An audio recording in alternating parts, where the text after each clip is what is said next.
नमस्कार. Top videos या YouTube चॅनलमध्ये सर्वांचे सहर्ष स्वागत आहे. आज या व्हिडिओमध्ये आपण मराठी भाषा गौरव दिन सुंदर व जबरदस्त असे भाषण पाहणार आहोत. तसेच या व्हिडिओचा निबंध लेखनासाठी उपयोग होईल. हा व्हिडिओ शालेय भाषण व निबंध स्पर्धेसाठी उपयुक्त ठरेल. तुम्ही हा व्हिडिओ नवीन पाहत असाल तर या यूट्यूब चॅनलला सबस्क्राईब करून घेऊ शकता. चला तर मग व्हिडिओ सुरू करूया. मराठी भाषा गौरव दिन. घासल्याशिवाय धार नाही तलवारीच्या पातीला, घासल्याशिवाय धार नाही तलवारीच्या पातीला, मराठीशिवाय अर्थ नाही महाराष्ट्राच्या मातीला, मराठीशिवाय अर्थ नाही महाराष्ट्राच्या मातीला. आदरणीय व्यासपीठ, पूजनीय गुरुजन वर्ग आणि येथे उपस्थित असलेल्या माझ्या तमाम मराठी बांधवांनो, आज 27 फेब्रुवारी म्हणजेच आपल्या मायबोलीचा मराठी भाषेचा अभिमानाचा दिवस. सर्वप्रथम तुम्हा सर्वांना मराठी भाषा गौरव दिनाच्या हार्दिक शुभेच्छा.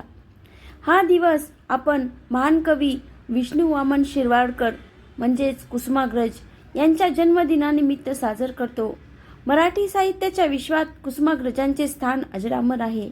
त्यांच्या विशाखासारख्या काव्यसंग्रहाने आणि नटसम्राट सारख्या नाटकाने मराठी भाषेची श्रीमंती जगासमोर आणली.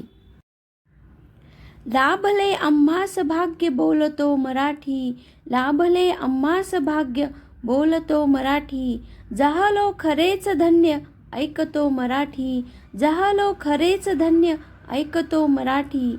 कविवर्य सुरेश भटांच्या या ओळींनी माझ्या भाषणाची सुरुवात करताना मला अभिमान वाटतोय. आज 27 फेब्रुवारी म्हणजेच आपल्या माय मराठीचा गौरव दिन.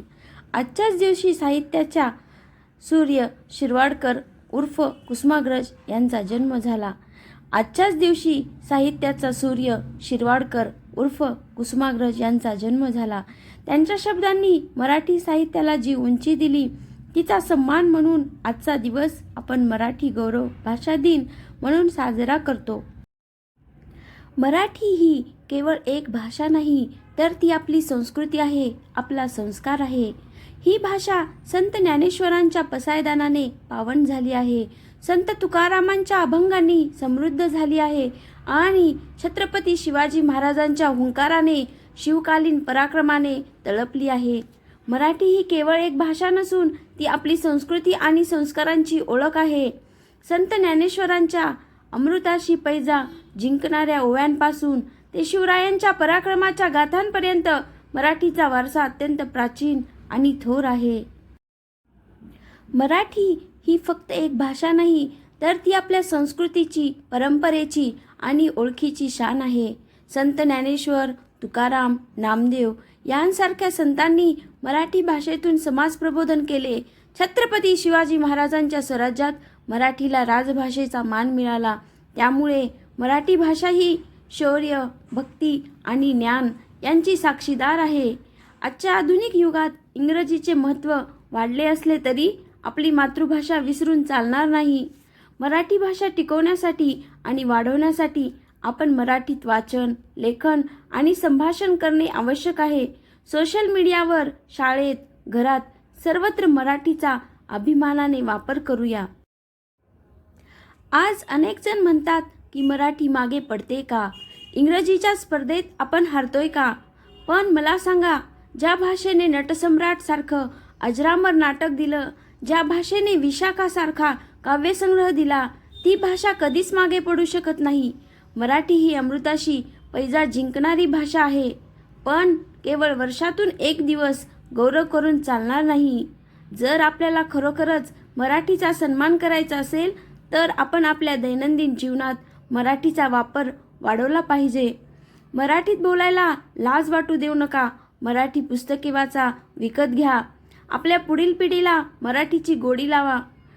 शेवटी इतकंच म्हणेन, परकी भाषा जरूर शिका, पण आपली मायबोली घराघरात आणि मनामनात जिवंत ठेवा.